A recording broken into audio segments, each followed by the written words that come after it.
Халк канчалык укмуш болсо, ага эл ошончолук көбүрөөк ишенет. Пауль Йозеф Геббельс, немис пропагандисти, Адольф Гитлердин эң жакын санаалаштарынын бири. Жерди сатып жиберген чыккынчы, эл душманы, кыскасы Адахан Мадумаровго эмне деген сөздөрдү айтышпайт. Буга чейин ар шайлоо башталганда аны каралоо болуп келсе, соңку жылдары аны сурактарга чакырышып, кылмыш жоопкерчилигине тартуу аракеттери катуу жүрүп жатат. Бетке кармагандар эле баягы номер 5 протокол. Көкташ айылы, баягы дастан болуу айтылып бүтпөй келген 275 метр жол жана салынган көпүрө. Бул жол Исфана, азыркы Разаков менен Баткенди байланыштырып турат. Ушул жол түшкөн 275 метр жерде Мадумаров протоколго кол коюп, тажиктерге өткөрүп жиберген деген кеп айтыла берип, элдин кулагына сиңип, бир нерсе болсо эле бул кишини жеп жатып калабыз. Ал жерге барып айрымдар мына бул тажиктерге кеткен жер деп тартып, арам максат менен элге туура эмес маалымат таратып келишет. Жергиликтүүлөр ар ким келе берип минте бергендерге нааразы. Мына мен кече көргөнүм менен ана жерлерде пешком келип тартты шияк Тажикстанга сатып бергенде ана жакты көрсөттү да, жого биз кинибиз келди. Мына эгеси турат, мына жердин эгелери турат бетте. Жерин эгесизби? Нол мал жайылган жер сиздики да турабы? Кече жокордон келип алдын ала үйдүн алдынан келип сүйлөп кетти. Ошо шипер үйдүн алдынан сүйлөп атат. Мына бетондордон тартып кой, мына халыс элге халыс болсун, мына. Мына шу бетондордон алда тарт деп келип атат. Мен толук көргөн жокмун, мына. Мына бетон. Мына шу барьерлер. Шу немеге жеткенде кана жерлерден келип кайтты. Бияка өткөн эмес. Бияка өткөн жок. Мына машина өтүп атса, мына көпүрүктү 1986 жылы курулган мына көпүрүк. Мына. 1986. 1986 жылы курулган. Тугандар, ого чейин биздин жашообуз иттин жашоодон начар болгон. Бизди актаптыр Самаркандага айылып, биздин айылдарды билбейт эле. Экинчи дейт эле. Экинчи отделение дейт эле. Мына көрүңүздөр, мына дайраны мына караңыздар, мына зуттары турган лотокторду койгон. Кавиттан Баткенде бер кашты, мына карап турасыздар. Азыр ушундай жолдо шуулда өтүп атса, бизге не кемчилигибиз бар? Өтүп атат. Уруш болсо, өзүбүздүн катта асфальттан өтө албай калдык, Баткенге бара албай калдык. Ооба, Адахан Мадумаров коопсуздук кеңешинин катчысы болуп турганда чуулуу протоколго кол койгону чын. Кол коюу Тажикстандын Худжент шаарында 2009 жылы 3 мартта болгон. 2009 жыл 3 март. Ушул датаны, ушул жылды эстеп калыңыз. Бирок бул протоколдун тарыхы Т. Акаевдин маалына барып такалат. Акаев учурунда колду коюшкан, мен ал жөнүндө айтпай эле коеюн, Танаев колду коюп бекитилген, бирок революция болуп кетти 2005 жылы. Тажикстандын президенти Рахмон Бакиевди 18 майда 2005 жылы чакырат Душанбеге. Ошол Душанбеде булар сүйлөшөт дагы, Рахмон айтат: "Курманбек, биз мына Согди обласы электр энергияда кыйналып турушат. Жардам бер, биз ошо силердин тараптан линия электр передач тартып келелик, анан силерден да сатып алабыз, элди камсыз кылайык" дегенде макул болот. Макул болуп, ошо келишимде кийин келишимин оформить этип, келишимде кол коюшат дагы. Биз мына Баткендин жанында Айгулташ деген подстанция бар. Ошодон мына Исфара жака Канибадамга, мына Канибадамга узундугу 19 километр. Ушуну белгилеген жерде арендага 49 жылга. Багасы $1 болсун деп макулдашып колду коюшат. Ошо мурунку сүйлөшүү боюнча Бакиев да айтат, анда биз мына Баткенге өткөнгө кыйналып атабыз, силер тосуп калат экен жолду. Жол салганга участок бергиле, бизди токтотуп өтөлүк дейт дагы.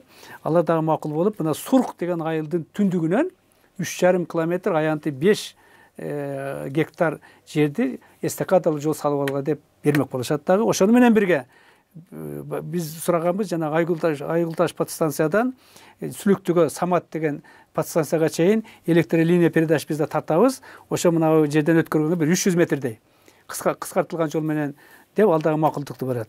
Демек, ушул 19 километрге биз 3,5 километр бул жерде 300 метрдей жерди алмашканга 49 жылга $1 келишим түзүп 2006 жылы Кулов премьер-министр катары ратификациядан өтөт.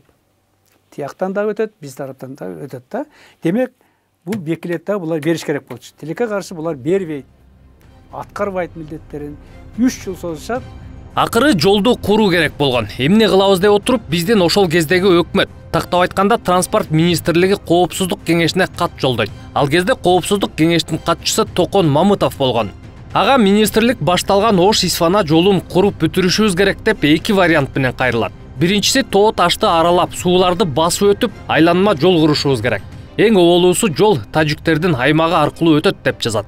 Ал эми экинчиси Орто Боз айылына Көкташ айылы жана 275 метр талаш жер аркылуу өтөт. Ушул вариант артыкчылыктуу деп белгиленет. Бул вариант артыкчылыктуу болуп турат.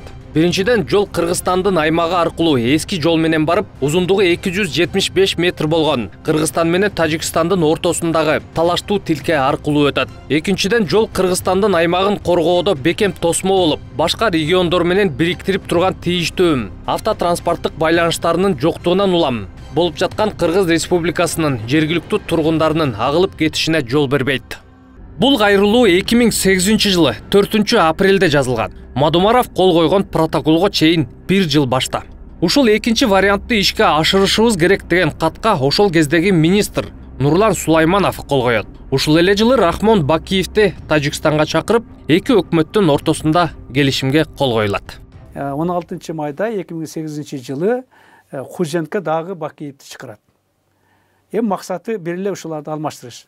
Аны чакырганда ошол жерде да бирдиктүү билдирүү кабыл алып, ошонун бир пунктуна жазылып калат. Ушул жер башкача каралып чыксын, тапшырып өкмөттөргө тапшырып берет дагы. Ал айтат, бул жерге үйлөр салынып калды, эми биз бузса кедей жашаган кыйналат, дарактарыбыз өсүп кетти деген шылтоо менен башка жерден берелик деп туруп, анан кийин 275 метр бермек болушат. Мына өздөрүнүн аймагын өткөргөнгө, биз жол салганга. Анан жанакы группа иштей баштайт. Чек араны делимитация, демаркация кыла турган Аламандын группасы, ошо Аламанд өзү тапшырма берген, азырынча мен аны так айта албайм, бирок ошол группалар иштейт дагы, протокол даярдап чыгышат. Протоколдо ошол мына Чорку айылынан жана 3,5 километр жокко чыгарылып, 3,5 километр ордуна Чорку айылынын түштүгүнөн 275 метр тигилердин аймагынан өткөнгө эстакадалык мост салганга мүмкүнчүлүк алганга келишим кол коёт. Бул 22 июль 2008 жыл болгон. Бул келишим ошол эле 2008 жылдын 17 июнунда тажиктердин Исфара шаарында эки өлкөнүн өкмөт аралык жумушчу топтун иштеп чыккан протоколдун негизинде кабыл алынган. Ага дагы Транспорт министрлиги кол коёт. Бул жолу министрликтин статс катчысы Мамаев деген кол койгон. Ойта солдаттарга ок тийген жатат. Бирок жетишилген макулдашууну аткарбай тажик тарап ноябрда чек арада кайрадан чатак чыгарат.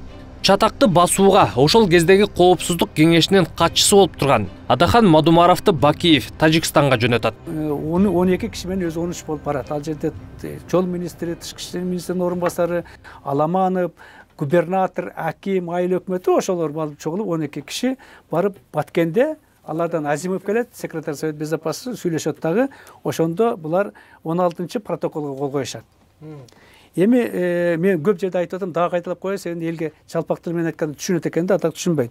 Ал жерде айтат, мына 8 пунктта жазылып турат мына. Таджикская сторона недельный срок определит порядок строительства моста и реабилитация дороги на участке поймы реки Исфара протяженностью 275 метров, информирует кыргызскую сторону по дипломатическим каналам дейт. То есть силер ошол жанакы жолдун, мосттун салынышын тартибин аныктап туруп бизге дипломаттык канал аркылуу бергиле дейт. Эми кыргызча айтканда. Болду, бул жерде эч жерди берүү деген атакандыгы жок.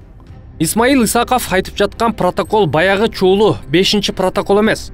Бул башка. Ага да жетебиз, чыдай туруңуз. Акыры кол коюудан 1 ай өткөндөн кийин 4 декабрда Бакуда эки өлкөнүн транспорт министрлеринин жолугушуусунун жыйынтыгы менен дагы бир протокол кабыл алынат. Ага да транспорт министри Нурлан Сулайманов кол коёт. Иттин өлүгү ушул протоколдо жатат.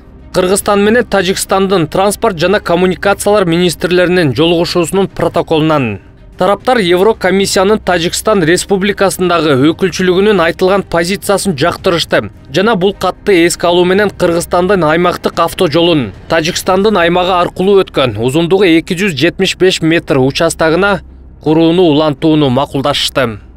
Башкача айтканда 275 метр жерди Тажикстандыкы деп көрсөтүп коюшат. Бир эмес, эки жерде 275 метр жер боюнча айтып кол койгон Сулайманов азыркы аякта. Азыр ал Акылбек Жапаровдун жанында. Коррупция боюнча иш козголуп издөөдө жүргөн Сулайманов өткөн жылы Жапаровдун жанында жүргөнүн көрүп көпчүлүк таң калган. Көрсө анын иши 20-жылы жабылып, Акылбек Жапаровдун кеңешчиси болуптур. Ушу 4 көчө боюнча Мадумаровго иш козголса, анда Сулаймановго дагы иш козголушу керек деп Текебаевдин айтканы бар. Мадумаровдуку рамочный, жалпы не, тиги жерде конкретика.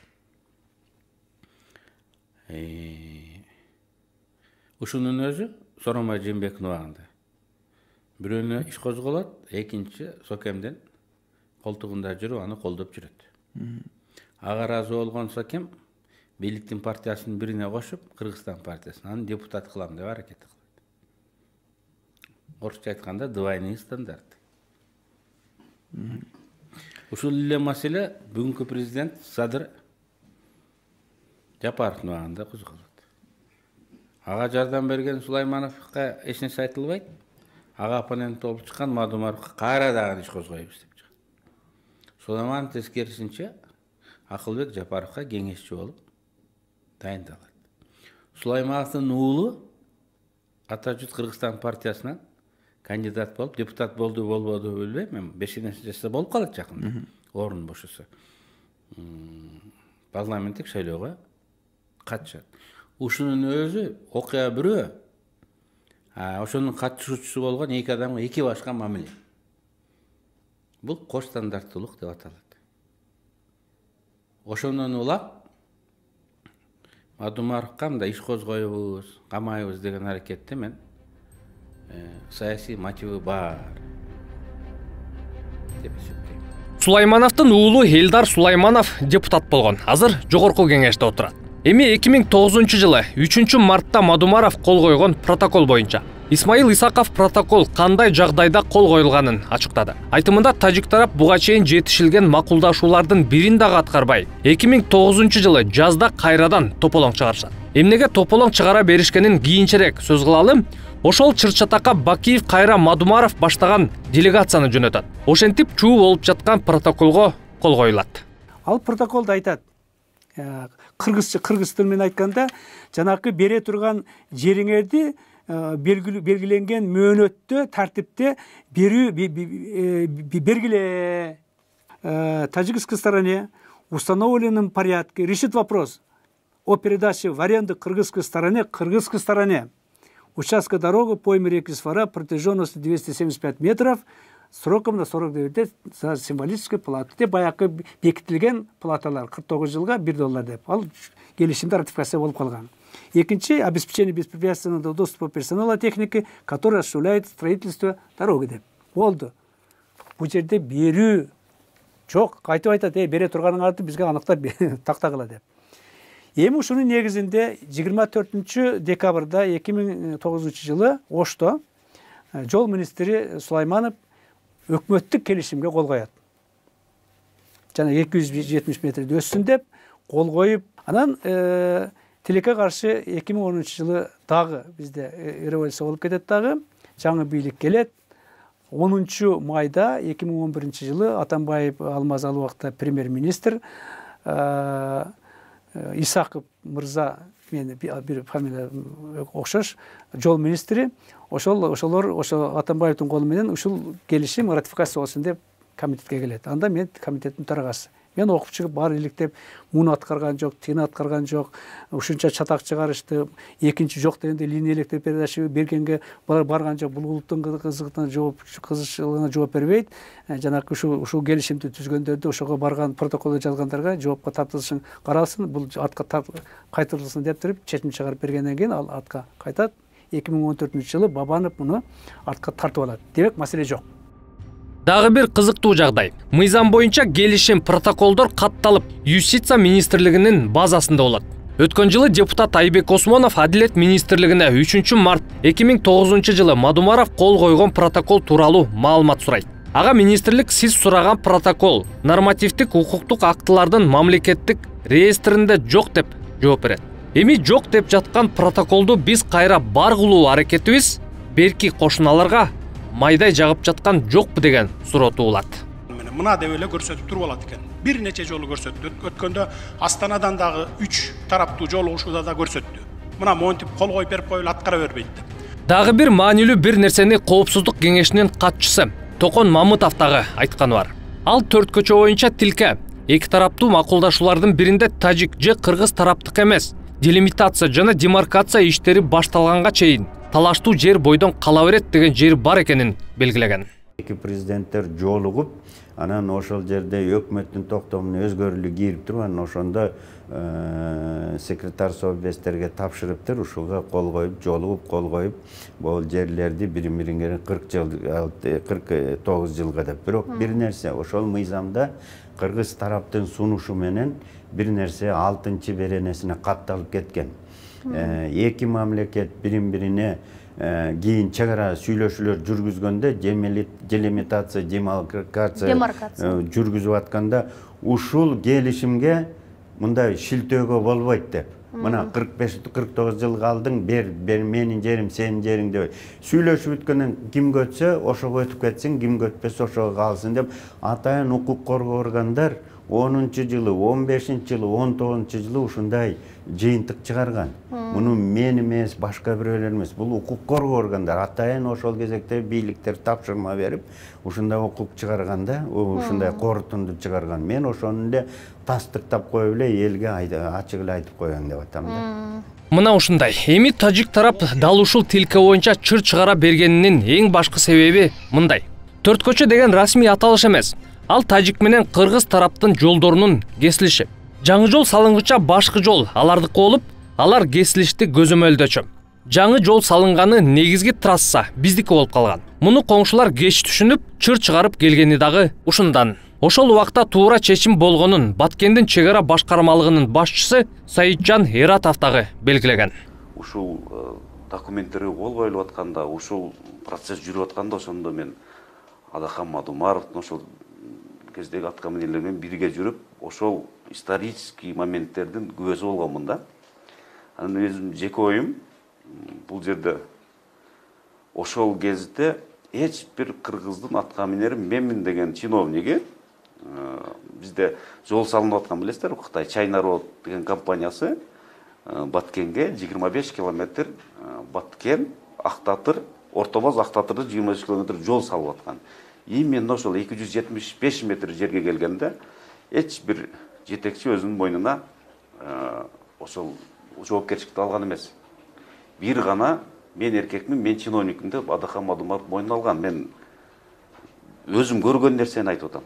Уккан эмес, көргөн нерсени. Мойнуна алып туруп ошол кезде да чоң көлөмдөгү мындай конфликттер болгон. Ошону ордуна салып, маселени чечкен мен ойлойм туура жагына мен баягы бирөөгө жагынып же бирөөгө жагынбай сүйлөштү жаман көрөм. Мадумар ошол кезде мен оюмча ишке жараган. Эгерде албаш керек да бул нерсени. Мен күн карама же болсо 200 болгум келбейт. Ошол кезде ошол жерде турган губернатор барды болобу, кош колдоп, кол чабып, Адахан Мадумаров туура жумуш кылдыңыз деп туруп бетине нөө бергендер болгон. Эми келип 10 жыл өткөндөн кийин өзүң кетирген кемчиликтерин Мадумаровго жүктөп коюш бул мындай жигитчиликке жатпайт. Мадумаров туура эле жумуштарды кылган. Ал ошол кадамдарга барбаганда биздин жолубуз бүтпөй калмаган. Ошол бойдон калып кетти. Чуулуу протоколдун таржымалы кимдердин катыштыгы бар экени мына ушундай. Анан бир беткей Мадумаровдун мокочо душман кыла берүү болбойт дейт генерал Исаков.